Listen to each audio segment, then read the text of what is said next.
Hello YouTube, welcome to the 5th episode of Suggestion Showcase. Today I will be reading the suggestion of the Blackburn B54 and the Blackburn B88. The B88 is a continuation of the B54. Both the suggestions were made by Vulcan Ep.5, which is also my partner in the British Vehicle Suggestion Discord server. So let's start with the Blackburn B54.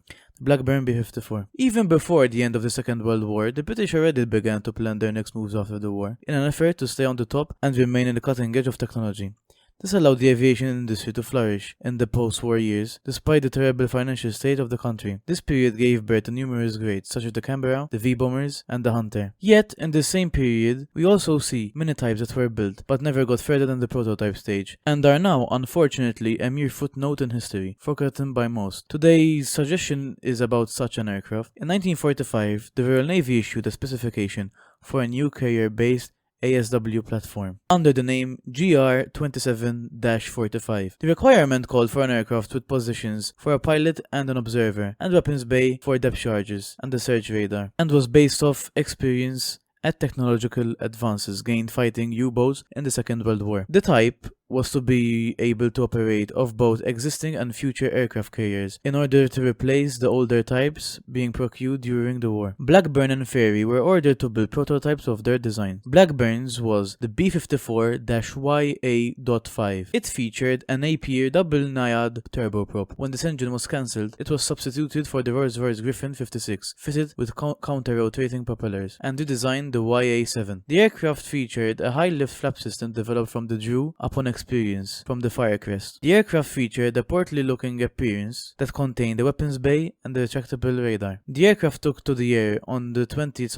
of September 1949 and carried out deck landing trials on the HMS Illustrious on the 8th of February 1950. The requirement was soon changed to accommodate 3 crew members. The designation for the new design was the YA8. This featured a lengthened fuselage and introduced necessary changes to the wing platform. YA8 also featured a revised tail which was fitted on the YA7 as well. Soon, the Griffin would be replaced with an Armstrong-Siddeley double Mamba and would allow a new designation, the B-88. So, let's talk about the specifications of the B-54, of course being the B-54 Blackburn. So, the B-54 YA7, which is the first one, had one Rolls-Royce Griffin 56 rated at 2000 horsepower. The maximum weight was 13,279 pounds. The crew on board was 2 people, which was the pilot and observer, and the armament was mines, depth charges, torpedoes, and RP-3 rockets. The B-54 YA8, the one which had a redesigned tail, had one Rolls-Royce Griffin 56 rated at 2000 horsepower. The weight was 13,279 pounds. The crew capacity was 3, a pilot and 2 observers, and the armament was mines, depth charges, torpedoes, and RP-3 rockets. So the B-54 YA7 and the B-54 YA9 are quite similar. Both their maximum speed was 251 miles an hour. So final remarks from Vulcan is a little known aircraft that I believe will receive a bit more attention if it is added to the game. This aircraft would be certainly interesting to play. I will have to agree with that.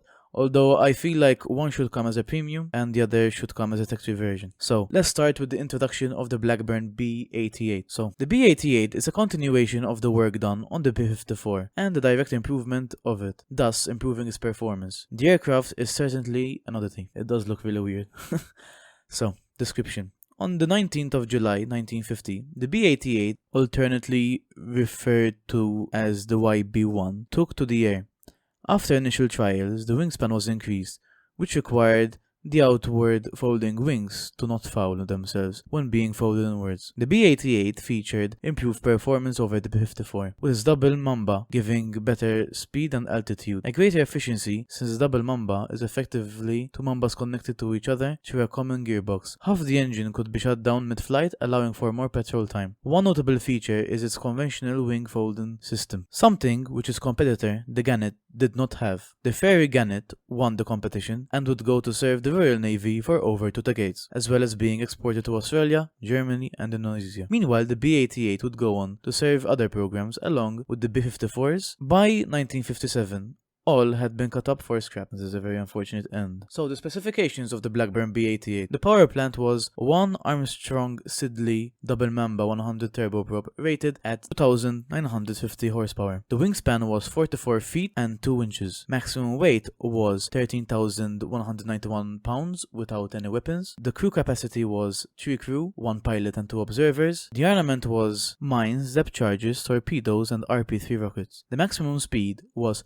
220 miles an hour at 10,000 feet. The endurance was stated to exceed 3 hours. Conclusion. So, final remarks from Arvo Vulcan. I am of the opinion that the game is in need of more early turboprop aircraft, and this aircraft is certainly an interesting contender. The aircraft will definitely offer a new playstyle with a pretty decent ornament. So, I'm gonna give out my own opinions on the aircraft. So, I feel like the B-54 and the B-88 should be folded into the same tree. The B-54 YA8, which is the second B-54, should be a premium, and the B-54 and the B-88 should be tech tree.